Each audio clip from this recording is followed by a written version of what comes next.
야곱의 인생 20주 동안 함께 나누는 그런 시간을 가졌습니다. 이제 야곱의 인생을 보면서 저도 많이 배우고 저도 많이 감동되는 그런 시간들이 있었습니다. 근데 고민이 찾아오잖아요. 끝났으면 이제 또 다른 시작을 해야 되는데 뭘로 시작을 해야 되나 막 고민을 했습니다. 그러면서 이제 아주 중요한 부분, 우리 성경에서 한 인물을 알려면 뭘 알아야 되냐면 이름을 알아야 됩니다. 이름대로 되는 일이 있고요, 이름을 극복하는 사람이 있고요, 또 이름값 못하는 사람들이 성경에 굉장히 많이 나옵니다. 그래서 성경을 연구할 때 언제든지 그 이름, 외국어로 된 이름이지만 히브리어와 헬라어로 된 이름이지만 그 이름들을 반드시 먼저 한번 점검을 하는 게 성경을 공부하는 사람의 습관입니다. 여러분, 이 예수님 만나가지고 이름 개명한 사람 있잖아요. 이름 개명하니까 개명한 대로 됩니다. 원래 이름이 시몬이었는데 갈대였는데 그래가지고 이리저리 바람 부는 대로 사람이 말하는 대로 귀가 얇아가지고 훅훅 막 방향이 바뀌던 사람, 이제 시몬이 예수님 만나서 베드로로 이름 바뀌니까 그래도 반석과 같이 움직이지 않는 굳건한 인생으로 변화된 것을 우리는 보게 됩니다. 여러분, 그리고 이름을 극복한 사람도 있지요. 야베스라는 이름은 이름을 극복한 사람입니다. 고통이라는 이름으로 이름 장명 받았는데도 불구하고 그 이름의 의미를 뛰어넘어서 존귀한 자가 되었습니다. 여러분, 여러분의 인생 가운데 주어진 어떤 첫 시작에 문제가 있다 할지라도 그것을 극복하시는 여러분들 되시기를 주님의 이름으로 축복합니다. 또 우리 그 가운데서 무엇보다 알아야 되는 것 하나가 하나님입니다. 하나님을 알아야 되죠. 하나님을 아는 지식으로 충만해야 되는데, 그런데 그러면 하나님의 이름을 아는 게 필수적이지 않을까? 그런 생각을 하면서 하나님의 이름들에 대해서 설교를 할까? 그러고 고민을 하고 또 그 부분으로 연구를 좀 했습니다. 여러분, 엘로 시작하는 이름들이 있고요, 여호와로 시작하는 이름들이 있습니다. 그런데 이제 가다가 보니까 다 이렇게 피상적으로만 설교할 수밖에 없겠구나, 그런 생각들을 하게 되었습니다. 그러다가 한 이름, 그 한 이름, 중요한 이름, 이게 계속해서 여러분의 마음 가운데 각인시킬 수 있는 이름이 있겠다. 그게 여호와 로히, 엘 로히입니다. 여러분, 엘 로히, 여호와 로히는 바로 목자이신 하나님이십니다. 여호와 나의 목자. 이 목자라는 주제를 가지고 여러분과 더불어서 하나님의 성품과 그 능력과 우리를 향한 그 마음을 읽어낼 수 있는 이 여호와 로히라는 주제를 가지고 목자이신 여호와, 목자이신 예수님을 우리가 좀 더 알아가고자, 몇 주 동안 알아가고자 하는 그런 마음을 가지게 되었습니다. 여러분, 왜 목자이신 여호와와 예수님, 하나님을 알아야 될까요? 우리에게 주어진 구원을 이해하기 위해서 우리는 목자이신 하나님을 알아야 됩니다. 여러분, 이스라엘 역사 가운데서 가장 중요한 사건이 무엇이겠습니까? 가장 중요한 사건은 출애굽입니다. 이 출애굽은 이스라엘 전체 역사를 지배하는 위대한 사건입니다. 출애굽이 없었다면 이스라엘 민족도 없고, 이스라엘 민족이 없으면 이스라엘이라는 국가도 형성되지 못했을 것입니다. 그래서 이스라엘 민족적으로 볼 때 가장 위대한 역사적인 사건은 출애굽이라고 얘기할 수 있을 것입니다. 여러분, 그런데 이 출애굽 사건을 시편의 기자가 무엇이라고 얘기하냐면 시편 78편 52절에 그렇게 말씀하세요. 그가 자기 백성은 양같이 인도하여 내시고 광야에서 양떼같이 지도하셨도다. 여러분, 그러니까 광야에서 양떼같이 이스라엘 백성들을 이끌어서 출애굽해서 끌고 오신 분, 목자이신 여호와에 대해서 이미 시편 78편 52절에 그렇게 비유하면서 얘기하고 있는 것입니다. 여러분, 그런데 여러분, 이 목자로서 출애굽의 대역사를 이루신 하나님, 출애굽의 역사 너무도 중요하고 위대한 일인데요, 그러나 그것보다 더 중요한 일이 있죠. 이스라엘 사람들은 그 역사를 거부합니다. 한 인물이 이룬 일입니다. 바로 교회의 역사에 있어서 가장 위대한 일은 예수님이 이루신 일입니다. 예수님께서 십자가에 달려 죽으셨습니다. 갈보리 십자가에서 달려 죽으실 뿐만 아니라 골고다 그곳에서 죽으셨을 뿐만 아니라 무덤에서 일어나신 부활의 사건. 여러분, 그 부활의 사건이 사실은 한 지역에서 단 하루도 채 되지 않는 그 시간 동안에 일어난 일이기 때문에 그 어마어마하고 위대한 일을, 십자가의 죽으심과 그리고 무덤에서 일어난 일을 충분히 설명하기가 너무도 어려워요. 사실은 그래서 출애굽 사건이 필요한지도 모르겠습니다. 출애굽 사건은요, 바로 이 십자가 사건, 우리의 구원 사건을 이해하기 위한 그림자에 불과한 거예요. 이게 아무리 위대하고 아무리 거대한 사건이라 할지라도, 이스라엘 민족을 지금까지 이끌고 오는 힘과 원동력이 된다 할지라도, 이건 십자가를 설명하는 설명 교재에 불과하는 것이에요. 여러분, 그런데 여기에서 이 출애굽의 일을 목자와 양의 관계로 설명하신다면 당연히 우리의 구원에도 목자이신 그분, 목자이신 양인 우리를 인도하시는 예수님에 대해서 이해해야 하는 것이죠. 여러분, 이사야서 40장 11절에 말씀하십니다. 그는 목자같이 양떼를 먹이시며 어린 양을 그 팔로 모아 품에 안으시며 젖먹이는 암컷들을 온순히 인도하시리로다.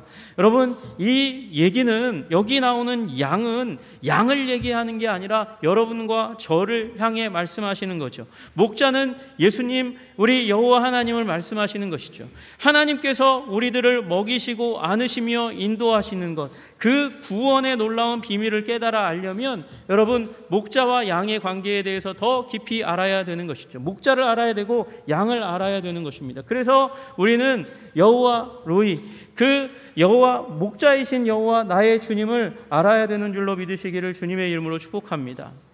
여러분, 이 목자 신앙은요, 게다가 역사적으로 굉장히 뿌리가 깊은 그런 신앙입니다. 여러분, 이스라엘이 누구로부터 시작합니까? 창세기 12장에 갈대아 우르에서 부름받은 아브라함으로부터 시작하지 않습니까? 엄밀하게 따지면 11장 마지막 부분에 부름받지요. 여러분, 그런데 이 아브라함으로부터 시작해서 이삭, 야곱, 이 족장, 그리고 야곱의 아들들 12명 가운데 요셉을 제외한 아들들의 직업이 무엇입니까? 다 목자입니다. 다 목자들이에요. 아브라함도, 이삭도, 야곱도, 야곱의 11 아들들도 다 목자였습니다. 이스라엘은 목자 족장의 역사를 기초로 해서 탄생한 거예요. 여러분, 그리고 그런 이스라엘에게 하나님과 이스라엘의 관계를 목자와 양의 관계로 그 유사성을 발견하는 데는 오랜 시간이 걸리지 않습니다. 여러분, 이미 우리는 이 부분에 대해서 살펴봤어요. 2주 전에 살펴봤습니다. 여러분, 창세기 49장에 야곱이 이삭을 축복합니다. 축복하면서 뭐라고 말하냐면, 활 쏘는 자가 그를 학대하며 적개심을 가지고 그를 쏘았으나, 그가 누굽니까? 요셉입니다. 요셉의 활은 도리어 굳세며 그의 팔은 힘이 있으니 이는 야곱의 전능자 이스라엘의 반석인 목자의 손을 힘입음이라, 그렇게 말씀하고 계세요. 여러분, 활 쏘는 자가 누굽니까? 형제들입니까? 아니요, 형제들은 도구였을 뿐이지요.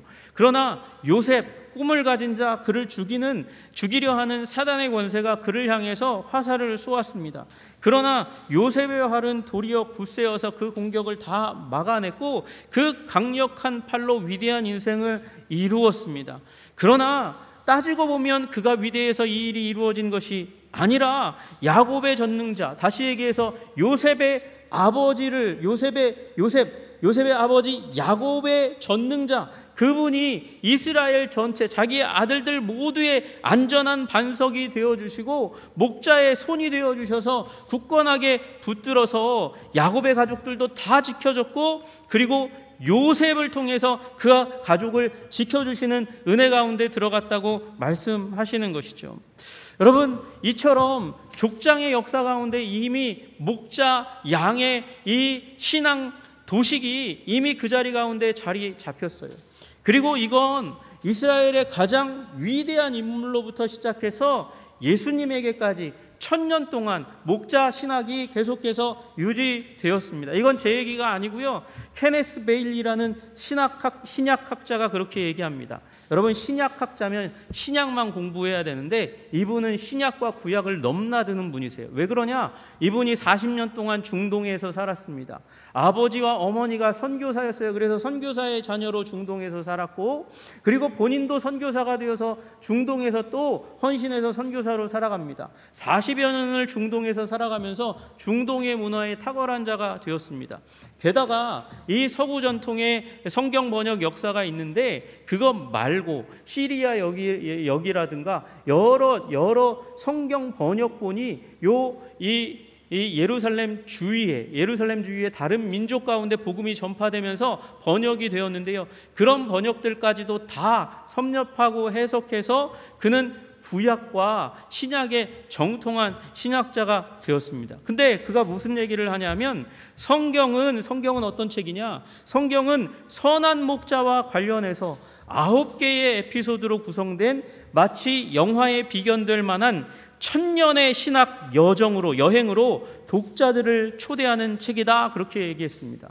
여러분, 천년의 신학이 거기에 담겨져 있다는 거예요. 다윗으로부터 시작해서요, 어디까지요? 예수님, 베드로까지 천년의 신학이 목자 신학으로 그 성경의 중심에 자리 잡고 있다고 그렇게 이야기합니다. 여러분, 이 목자와 양에 대한 이야기는 방금 얘기한 것처럼 야곱이 요셉을 축복하는 것부터 시작해서 성경에 너무도 많이 나와서 그 숫자를 세기가 쉽지 않습니다.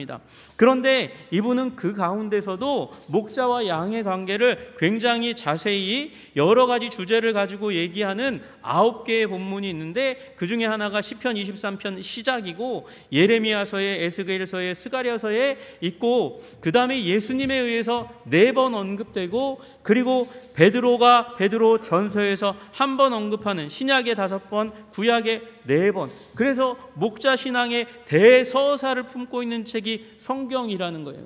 여러분, 그래서 마치 시편 23편만 딱 보고 거기서 은혜 받고, 그리고 예수님이 말씀하시는 목자, 선한 목자, 누가복음에 나오는 잃어버린 한 마리 양을 찾는 그 목자, 거기에서 은혜 받으면 여러분 그 큰 대서사시 가운데 영화의 스토리 가운데서 처음 보고 끝머리 보는 거와 다름이 없다고 이야기하는 것이에요.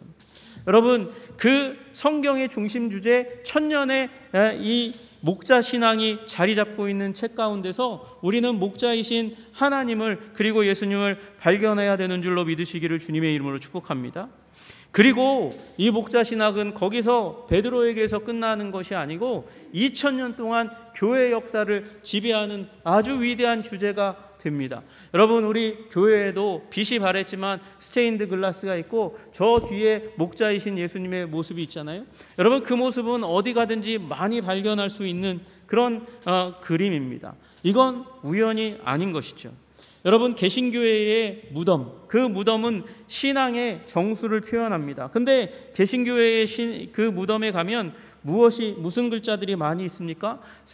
Rest in peace. 그래서 RIP, 속으로 따지면 그러면 평안히 잠들다, 그런 말들이 많이 있고, 또 어떤 사람의 묘비에는 성경 구절이 쓰여져 있습니다.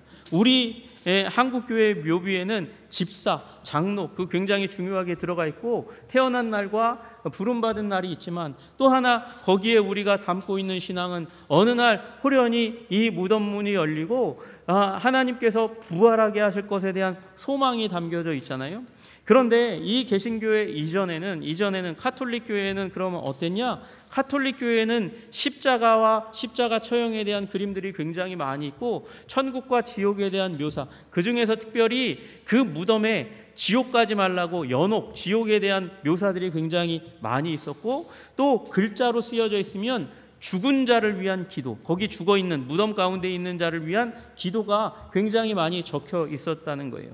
여러분, 그런데 필립 샤프라는 이제 교회 역사가가 이 기독교회사라는 책을, 굉장히 방대한 책을 짓고 있는 그 과정 가운데 놀라운 고고학적 발견이 하나 이루어집니다. 그게 로마의 카타콤이에요.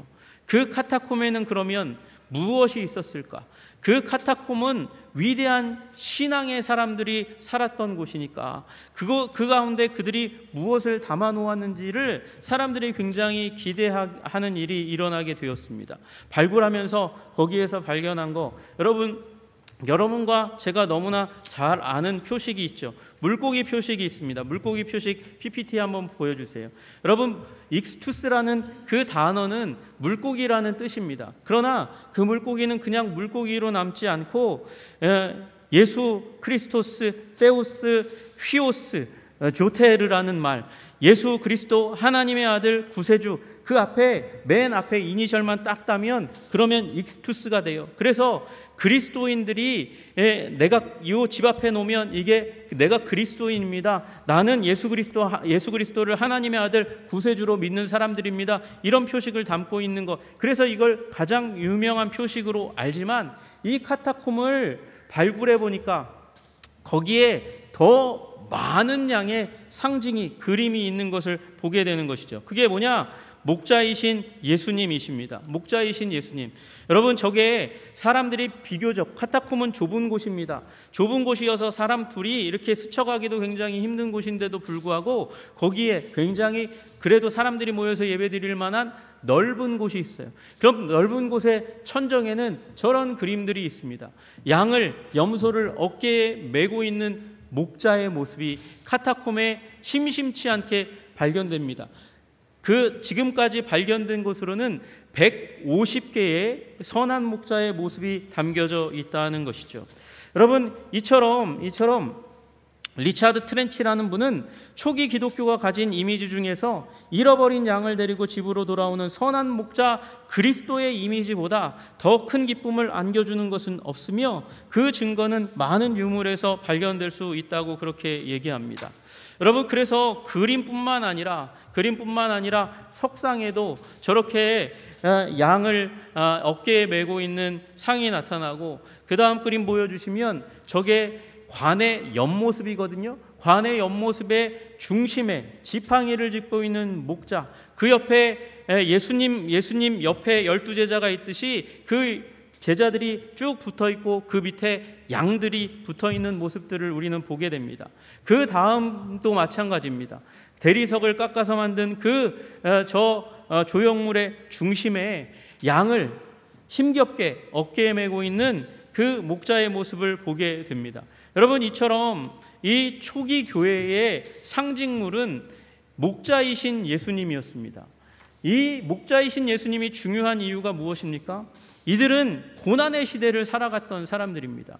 로마, 이제 콘스탄틴이 300년대에 기독교를 공인하기까지, 믿어도 된다고 얘기하기까지, 아니 그 이후에까지도, 배교자 줄리엔의 때까지도 약 10번의 극심한 핍박이 있었습니다. 그 핍박 가운데 그리스도인들은 예수 믿는다는 이유로 죽임을 당했습니다.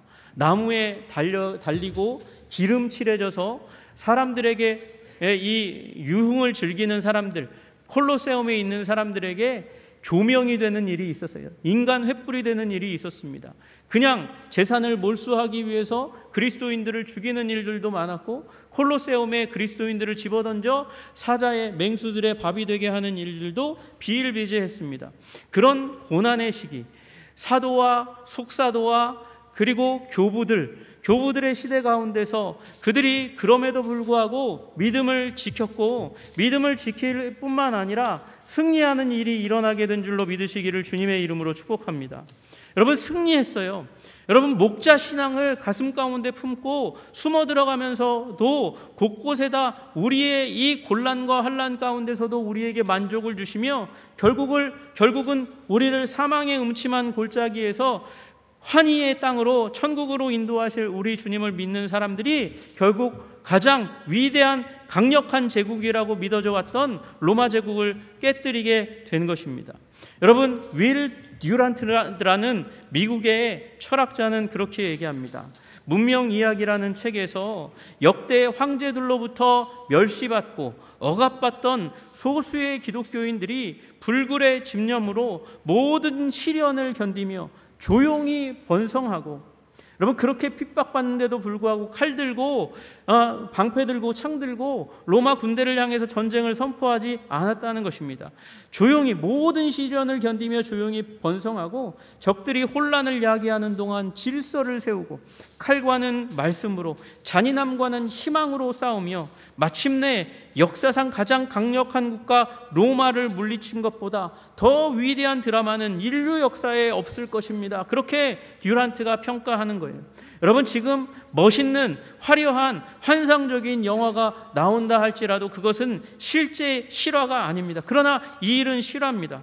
카이사르와 그리스도가 경기장에서 만났고 그리스도가 승리했습니다. 그들은 교회를 망치로 내리쳤지만 그들의 망치는 부스러졌고 교회는 굳건하게 섰습니다. 여러분, 교회가 굳건해서 강해서 힘이 있어서 로마 제국을 이긴 것입니까? 아니요. 교회를 지키고 보호하는 목자의 지팡이가, 그리고 그 막대기가 교회를 지키고 보호하시니 로마의 칼이 무뎌지고 깨어지고 부서진 줄로 믿으시기를 주님의 이름으로 축복합니다. 여러분, 족장의 역사, 그리고 다윗으로부터 시작해서 예수님, 베드로까지의 그 역사, 그리고 그 이후에 2000년 역사 가운데 그 중심을 자리 잡고 있는 목자 신앙, 여러분, 그 목자 신앙을 우리가 소유하면 우리도 이 세상 가운데 우리의 믿음을 지키고 승리하게 될 줄로 믿으시기를 주님의 이름으로 축복합니다. 여러분, 우리가 왜 목자 신앙을 회복해야 됩니까? 우리의 유익을 위해서입니다. 우리의 유익을 위해서 우리는 목자 신앙을 회복해야 됩니다. 우리는 주의 백성이요 주의 목장의 양이요 양이니라고 얘기하는 시편 79편 13절의 말씀을 기억하시면 좋겠습니다. 우리는 주의 백성이요 주의 목장의 양이니 우리는 영원히 주께 감사하며 주의 영예를 대대에 전하리이다. 여러분, 우리의 내면이, 신앙이 믿음으로 가득 차 있다는 것을 표현하는 것 중에 하나가 바로 감사입니다. 여러분, 우리가 주의 백성이고 주의 목장의 양이라는 것을 인정할 때에 우리는 영원히 주께 감사하는 일이 일어나게 될 것이고, 주의 영예를 대대에 전하는 삶, 세대를 넘어서 우리 다음 세대를 교육하고, 그리고 이 영예를, 주의 영광을 알지 못하는 이들에게 영광을 전하는 선교와 전도의 삶을 사는 원동력 중심 가운데 목자 신앙이 자리 잡고 있다는 것입니다.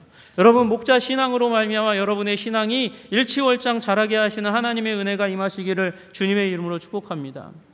여러분, 오늘 그 신앙을 가지려면 먼저 나는 여호와 없이는 부족한 인생이라는 것을 고백해야 합니다. 양처럼 부족한 인생이라는 것을 고백해야 하는 것이죠. 양은 정말 부족한 짐승입니다. 변변한 공격 무기도 없습니다. 여러분, 그 양이 가지고 있는 뿔에 자기네들끼리는 위협적인 무기가 될지 몰라도요, 다른 짐승에게는 그건 큰 무기가 되지 못합니다. 그것도 뿔도 이 순양에게만 주요한 무기이지 작은 양들에게는 이건 큰 그런 무기도 되지 못합니다. 게다가 빨리 도망갈 능력도 없습니다. 달리기가 빠르지 못해요. 게다가 겁이 많아가지고요, 이 천적 짐승이 나타나면 그러면 도망가는 신용을 하는 게 아니라 그 자리에 얼어붙는 짐승이 바로 양입니다. 양은 그처럼 부족한 존재입니다. 게다가 고집이 셉니다. 고집이 세서 자기 뜻대로 하려는 그런 경향이 있습니다. 여러분, 그래서 이사야서 53장 6절에 우리는 다 양 같아서 그릇 행하여 각기 제 길로 가거늘이라고 말하는 그 말씀이 우연이 아닌 거예요. 고집불통입니다. 양의 목자가 하지 말라고 하는 일을 계속해서 지적받음에도 불구하고 맞기 전까지는 듣지 않습니다. 심지어 어떤 양들은 하도 듣지 않다가 목자들에 의해서 죽임당하는 일까지 있을 만큼 양들은 고집이 셉니다. 미래적인 안목도 부족합니다. 눈앞에 있는 풀을 뿌리까지 다 먹어버려서 초장을 완전히 망가뜨리는 일이 비일비재합니다. 그래서 좋은 목자는 반드시 초장을 이동해서 옮겨주지 않으면 그러면 그 초장이 완전히 끝나서 다시는 풀을 먹을 수 없는 그런 초장까지도 만들어지는 일이 일어나는 것입니다. 여러분, 이런 양과 같은 존재가 바로 우리라는 사실을 인정해야 하는 거예요. 부족한 존재가 바로 나라는 사실을 인정해야 할 때에, 그때에 목자께서 오셔서 우리를 부요하게 하실 줄로 믿으시기를 주님의 이름으로 축복합니다. 여러분, 그래서 이런 자신의 본질, 나는 부족하고 연약한 죄인이라는 깨달음이 목자 신앙 가운데서 분명하게 서서, 그리고 우리의 모든 부족한 것을 채워주시는 목자 되신 예수님을 경험할 때 우리의 신앙은 더욱더 견고하고 든든하게 될 줄로 믿으시기를 주님의 이름으로 축복합니다. 여러분, 우리의 유익을 위해서, 단순히 영적으로 성장하기 위해서뿐만 아니라 우리는 우리 하나님 안에서 리더십으로 하나님 나라의 큰 자들로 서기 위해서도 이 목자 신앙이 반드시 필요하다고 저는 믿습니다. 여러분, 우리 이사야서 63장 11절에 그렇게 말씀하세요. 백성이 옛적 모세의 때를 기억하여 이르되 백성과 양떼의 목자를 바다에서 올라오게 하시니가 이제 어디 계시냐, 그렇게 말씀하세요. 이때에 목자가 나옵니다. 양떼의 목자. 그런데 이 양떼의 목자가 어디서 올라오나? 바다에서 올라온다 그래요. 그러니까 바다에서 올라오는 게 하나님이겠습니까? 모세겠습니까? 여러분, 하나님만 목자라고 얘기하는 것이 아니라 하나님께서 선택하시고 사용하시는 인물들, 리더들도 목자라고 표현하는 거예요. 여러분, 모세가 목자로 여기에 표현되어 있습니다. 뿐만 아니라 다윗도 마찬가지입니다. 시편 78편 70절에 그렇게 말씀하세요. 또 그의 종 다윗을 택하시되 양의 우리에서 취하시며 전양을 지키는 중에서 그를 이끌어내사 그의 백성인 야곱, 그의 소유인 이스라엘을 기르게 하셨더니, 여러분, 다윗이 무엇이었다고요? 목동이었다고요.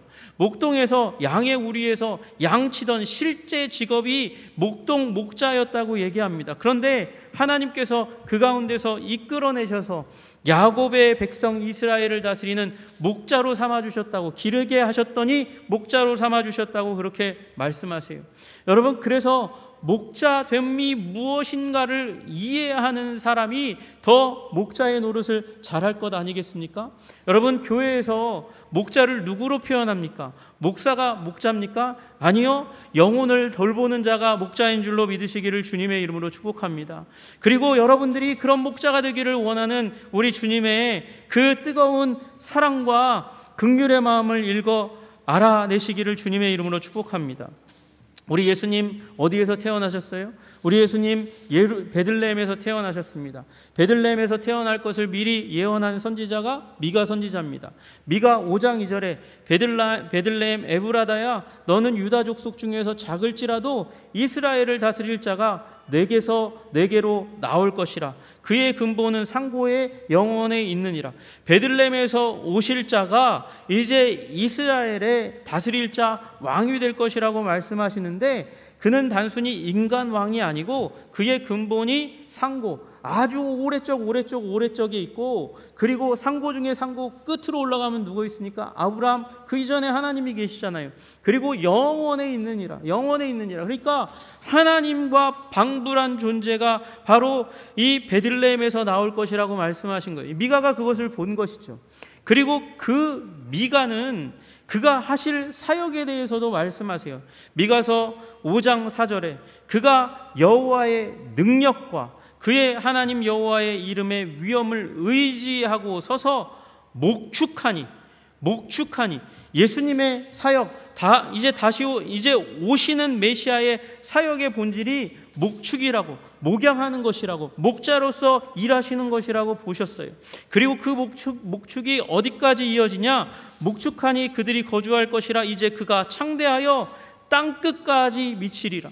땅끝 모든 민족, 각 나라와 족속과 백성을 향하여 일어나는 목축의 책임자가 바로 이 베들레헴에서 태어날 바로 그 다스릴 자라고 이야기하는 것이죠.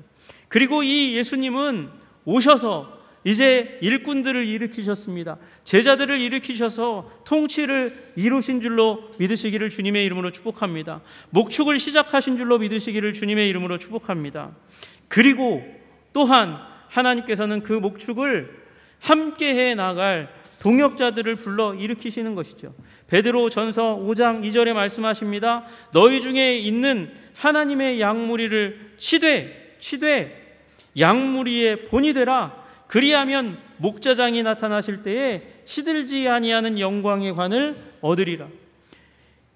목자장이 목자들을 임명하시면서 양무리를 치라고, 양무리의 본이 되라고 말씀하셔요. 그리고 내가 다시 올 때 내가 너희들에게 시들지 않는 영광의 관, 면류관을 주겠다고 약속하신 분이 바로 하나님이신 줄로 믿으시기를 주님의 이름으로 축복합니다. 여러분, 그래서 우리가 신앙생활 잘하고 하나님의 리더로 서가는데도 당연히 목자이신 예수님을 알고 그리고 배우고 그것을 나의 삶의 중심으로 삼는 일이 반드시 필요한 것이죠. 여러분, 목자 신앙으로 굳건하게 사시는 여러분 되시기를 주님의 이름으로 축복합니다. 여러분에게 주어진 구원을 이해하고 그리고 승리의 삶을 이끌어가기 위해서, 그리고 성장하고 하나님이 세우시는 리더가 되기 위해서 여러분 목자 신앙을 회복하시는 여러분들 되시기를 주님의 이름으로 축복합니다. 우리는 사실 여기 이 목자 신앙을 갖는 그 위치에 대한 부분에서는 옛적 사람들에 비해서 너무나 불리한 가운데 있습니다. 우리는 너무나 멀리 와서 도시 문명 가운데 살고 있어서 그 양을 키우던 목축하던 그 상황과 삶을 잘 이해하지 못합니다. 설명하지 않으면 이해하지 못하는 그 가운데 왔습니다. 여러분, 우리가 몇 주 동안 이제 목자이신 우리 하나님을 발견하고 양인 우리들을 발견하게 될 것입니다. 이 일들을 통해서 우리가 우리에게 주신 그 구원을 더 깊이 알고 성장하고 승리하는 삶, 하나님께서 예수님께서 우리에게 약속하신 그 삶, 내가 온 것은 양으로 생명을 얻게 하고 더 풍성히 얻게 하려는 것이라, 생명을 얻고 풍성하게 되는 그 일이 우리 한성의 백성들 가운데 일어나기를 주님의 이름으로 축복합니다. 기도하겠습니다. 하나님 아버지, 감사하고 찬양합니다. 우리 목자이신 주님을 발견하게 하여 주시옵소서. 여호와 로이, 우리 예수님 목자이신 예수님을 발견하는 우리 신앙의 여정 가운데 우리를 초청하여 주셨사오니, 하나님, 우리 목자이신 예수님을 발견하고 우리의 죄되고 부족하고 연약한 양됨을 발견하면서 우리의 신앙이 더 자라고 아름답게 되는 역사가 일어날 수 있도록 주님, 우리를 도와주시고 인도하여 주시옵소서. 예수님 이름 받들어 기도드리옵나이다. 아멘.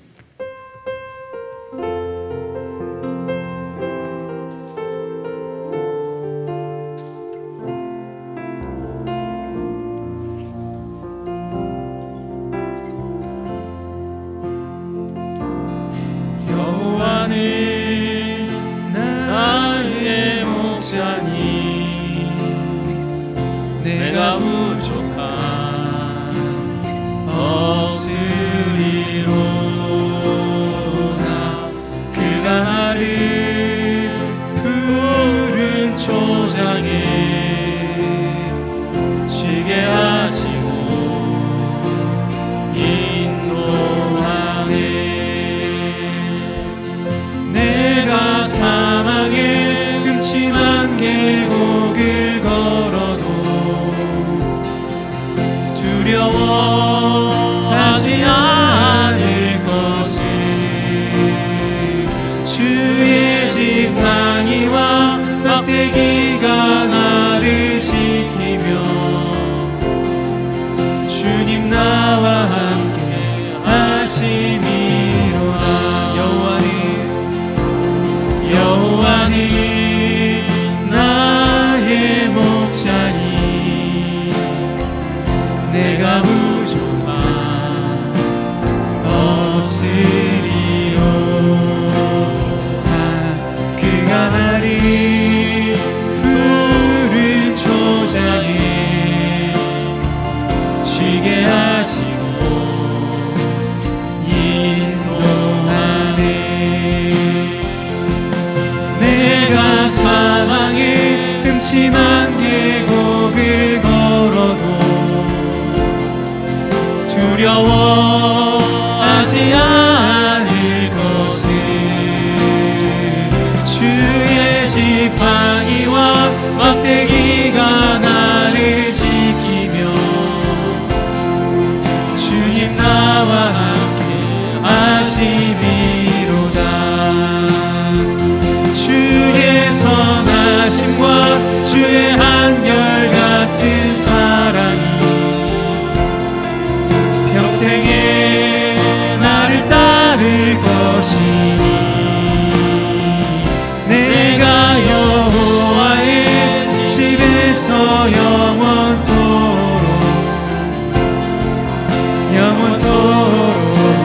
거하리로. 주의 선하심과 주의 한결같은 사랑이 평생에 나를 따를 것이니, 내가 여호와의 집에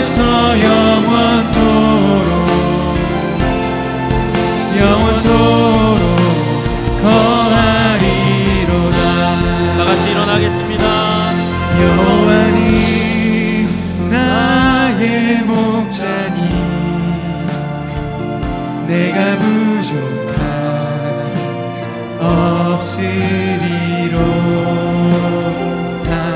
그가 나를 푸른 초장에 쉬게 하시고 인도하네.